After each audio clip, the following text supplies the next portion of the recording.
நினைத்தது நடந்து மகிழும் போது நிமலவனுக்கு பதபாரக்கல்லாஹ்.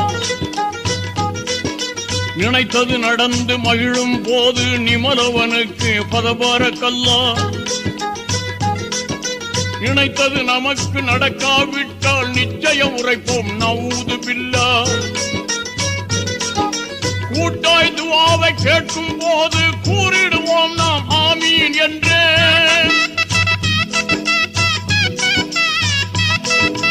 கூட்டாய் துஆவை கேட்கும் போது கூறிடுவோம் நாம் ஆமீன் என்றே.